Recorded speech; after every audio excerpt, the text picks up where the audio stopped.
Seorang pedagang di Pasar Mardika, Laima, yang berusia 48 tahun diamankan aparat kepolisian lantaran mengancam Satpol PP menggunakan sebilah parang. Peristiwa tersebut terjadi pada Senin 14 Oktober 2024 sekira pukul 3 waktu Indonesia Timur sore hari. Awalnya anggota Satpol PP, Helmi Noya yang berusia 42 tahun bersama rekan-rekannya menertibkan pedagang yang berjualan di badan jalan. Untuk kronologi lebih lengkapnya, akan dilaporkan rekan Jenderal Luis, wartawan Tribun Ambon untuk Anda.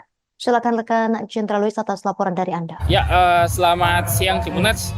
Dapat kami laporkan salah seorang pedagang di Pasar Mardika, Laima, 48 tahun diamankan aparat kepolisian lantaran mengancam Satpol PP menggunakan sebilah parang.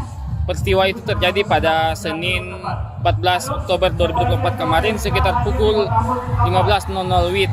Awalnya anggota Satpol PP Helmi Noya bersama rekan-rekannya ini menertibkan pedagang yang berjualan di badan jalan. Laima yang berada di lokasi kejadian ini dia menolak penertiban tersebut, bahkan melakukan perlawanan.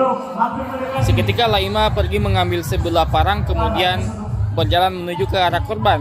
Melihat parang diarahkan pelaku kepadanya, Noya kemudian meneriaki anggota Babin Kamtipmas Negeri Batu Merah Aibda Farul Bailusi agar segera mengamankan pelaku. Pelaku pun berhasil diamankan meski sempat meronta-ronta.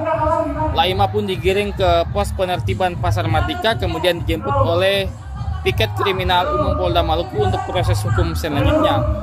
Direktur Reserse Kriminal Umum Dirkrim Polda Maluku Kombes Pol Andri Iskandar mengungkapkan berdasarkan hasil pemeriksaan diketahui Laima melakukan tindakan pengancaman lantaran marah.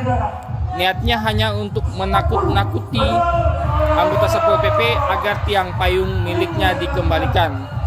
Terkait kasus tersebut, Helmi Noya selaku korban juga telah membuat laporan resmi dengan nomor LP Gadar B garing 180 garing 10 Angkerum garing 2024 garing SPKT garing Polda Maluku tertanggal 14 Oktober 2024.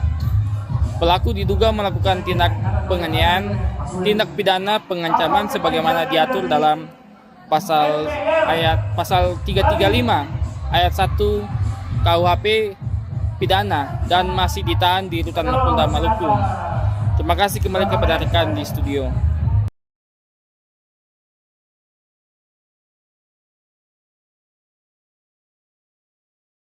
Download Tribun X sekarang, menghadirkan lokal menjadi Indonesia.